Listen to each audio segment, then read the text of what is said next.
ধনতেরাসে সোনা কেনেন না এমন খুব কম সংখ্যকই লোক আছেন। তবে বর্তমান করোনা অতিমারির কথা মাথায় রেখেই দ্য সুভাষ জুয়েলার্স দিচ্ছে আকর্ষণীয় অফার। ধনতেরাস ধামাকাতে পেয়ে যাচ্ছেন সোনার গহনাতে 30% ছাড়। এছাড়াও থাকছে হিরে ও গ্রহরত্নের ওপর 10% ছাড়। সেরা গহনার সেরা ঠিকানা দ্য সুভাষ জুয়েলার্স। পছন্দের জিনিসটি এক্ষুনি সংগ্রহ করতে চলে আসুন বেলঘড়িয়ায় বাটার শোরুমের ঠিক বিপরীতে দ্য সুভাষ জুয়েলার্সে। দেরি করলে মিস কিন্তু আপনারই।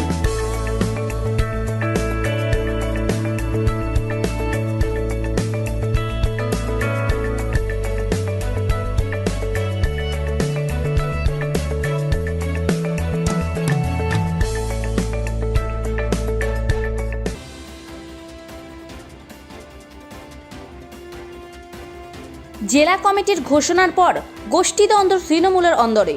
হলদিয়া টাউন ব্লকের নবনির্বাচিত সহসভাপতি দেবপ্রসাদ মণ্ডলের বিরুদ্ধে অভিযোগ উঠল তিনি নাকি প্রাক্তন সভাপতি মধুরিমা মণ্ডলকে অসম্মানজনক কথাবার্তা বলেছেন।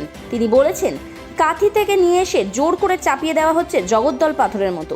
আর এই কথাকে কেন্দ্র করেই শুরু হয়েছে গোষ্ঠীদ্বন্দ্ব। শনিবার হলদিয়ায় একটি সাংবাদিক বৈঠকে এমন কথাই বললেন জেলার মুখপাত্র মধুরিমা মণ্ডল। তিনি মনে করছেন তিনি একজন তপশিলি মহিলা বলেই এমন অসম্মানজনক কথাবার্তা বলা হচ্ছে তার বিরুদ্ধে। সূত্রের খবর অনুযায়ী মধুরিমা মণ্ডলকে সভাপতির পদ থেকে সরিয়ে দেবপ্রসাদ মণ্ডলকে সভাপতি করায় চাপানোত্তর শুরু হয়েছে দলের মধ্যে। তবে দেবপ্রসাদ মণ্ডলের বক্তব্য, আমি ওনাকে কোনো আঘাত করিনি। কাঁথি থেকে উনি এসে এখানে সেভাবে দলকে চাঙ্গা করতে পারেননি। হলদিয়া ব্লকের মানুষ চেয়েছিলেন ব্লক সভাপতি হলদিয়ারই বাসিন্দা হবেন। না না, দেখুন, কাঁথি থেকে সবসময় আমি হলদিয়াতেও থাকি। সবসময় যে কাঁথি থেকে আসি তা না, আমি হলদিয়াতেও থাকি, আবার কাঁথিতেও যেহেতু ফ্যামিলি থাকে কাঁথিতেও যাই, আবার হলদিয়াতেও থাকি। হয়তো করোনার জন্য এদিক ওদিক বা ওখানকার যেহেতু আমি এখন মেম্বার আছি কাঁথি 1 নম্বর ব্লকের, ওখানেও আমাকে যেতে হয়, এখানেও আসতে হয়। তো আমার থাকা নিয়ে কোনো সমস্যা নেই। নেতৃত্বের ব্যাপার সেটা তো আমি বলতে পারবো না।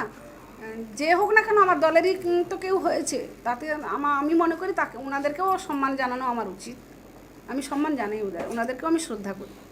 বহুদিন পরে হলদিয়া টাউন তৃণমূল কংগ্রেসের সংবিধান মেনে হলদিয়া টাউন ব্লকের অধিবাসী তাকেই প্রদেশ তৃণমূল কংগ্রেস, আমাদের নেত্রী মমতা ব্যানার্জি এবং সুব্রত বক্সী মহোদয় যে দায়িত্ব আমাদের ঘাড়ে চাপিয়েছেন, আমাদের বহুদিনের পুরনো কর্মী পরিচিত সুধাংশু মণ্ডলকে সভাপতি এবং আমাকে সহসভাপতি করেছেন।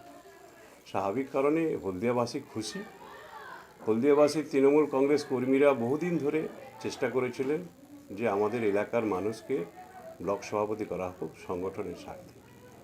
বহুবার অ্যাপিল করেছেন আমাদের শিশিরবাবুর কাছে, মন্ত্রীজির কাছে, সবাইয়ের কাছে, কিন্তু তারা করে দেবেন বলে হয়নি।